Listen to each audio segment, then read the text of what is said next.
in which the reader is invited to consider the refugee crisis in the light of Britain's colonial past. September 2015. Our Prime Minister, a man who can normally muster all the moral authority of Roman Polanski's penis, has discovered his soul. Amazing what a 3-week break away from Parliament can do. It only took David Cameron 6 years to finally come out and take a moral stand, and all it took was the death of one toddler. The Tories saw that photo of the dead toddler, and it struck a chord. After all, which of them hasn't awoken to find a dead toddler in their flat? You may call their glacial crawl towards respecting human life a political and personal train crash. I call it compassion. In Europe, we have the stereotype that Africans view life cheaply, but we've spent much of the summer watching vanloads of Syrians being washed in by the tide, and all we worried about was whether this meant the beach might be closed during the October holidays. There were Greek kids incorporating human remains into their sandcastles, and yet the big story here was that the drinks trolley didn't make it down the Eurostar. One dog locked in a car on a sunny day, Britain goes apeshit. 100 dead Syrians roasted in a shipping container. Oh, that reminds me, Bake Off's on tonight. It seems we're naive about the workings of this modern culture where people Skype each other masturbating before a first date, and forget that the general populace now don't believe children are dying unless you show them a close-up picture of a dead child. The Kurdi family were trying to get from Turkey to Kos, so many people say, why would they want to leave Turkey? Turkey is nice. Turkey is nice if you're a sunburnt Brit with a taste for overpriced kebabs, cheap jeans and water slides.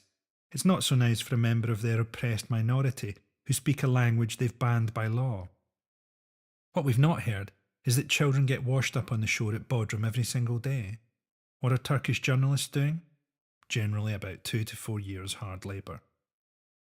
Of course, there are many people who say we shouldn't be helping refugees when there are homeless people here that we can do nothing to help first. Indeed, Britain may have entirely forgotten how to be welcoming. We'll probably welcome refugees by putting the word Syrian in the sidebar of X-Hamster. We're only taking people from camps. We don't want refugees already in Europe, as they cheated and didn't wait to shout, "What's the time, Mr. Wolf?" We don't want any refugees who are already close to us, like there's some kind of humanitarian offside rule. Of course, when Parliament was asked to bomb Syria as part of Operation Hornet's Nest, it was to avert a humanitarian crisis. Now that there actually is a humanitarian crisis, our government doesn't seem to care. We were going to bomb Assad, soon we'll be asked to bomb the forces fighting Assad. The only difference between our lives and those of the workers in 1984 is that at least their jobs had breaks for drinking gin.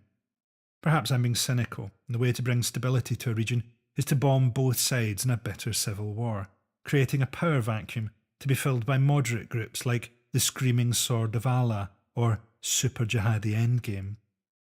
Bombing would be an interesting response to a refugee crisis, resting as it does on the theory that Syrians are fleeing not because their country is at war, but because the war itself is not big and dramatic enough to really hold their interest.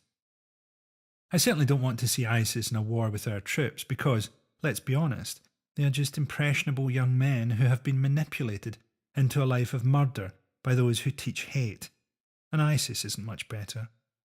Still, at least Britain is briefly considering the morality of its actions abroad, rather than obeying the usual propaganda limits where liberal elements debate the practicality of our involvement in various international horror stories, and more honest elements the strategic importance. Both sides know that it's rude to mention the money. Enjoy our ethical renewal while it lasts. Already we are killing our own citizens with drones, and the argument is quickly turned into a legal rather than a moral one. We live in a country where moral arguments are largely reserved for white people, so there's a brief legalistic debate about whether the missile should have to scream, "You have the right to remain dead," before it goes off. Then the whole thing will be forgotten till the next time. The Dirty Dozen was classic psychological projection. It's not the troops who are corrupt, but the ranged forces of politicians, arms manufacturers, intelligence agencies, Gulf state despots and oil companies who send them in. Yes, Britain is a beautiful place to live, and we are lucky to be born here, because of other people's oil, other people's sugar, other people's tea, other people's money. You weren't born in a country, you were born on a getaway car, and the victims have been chasing you down ever since by boat, by lorry, and on foot.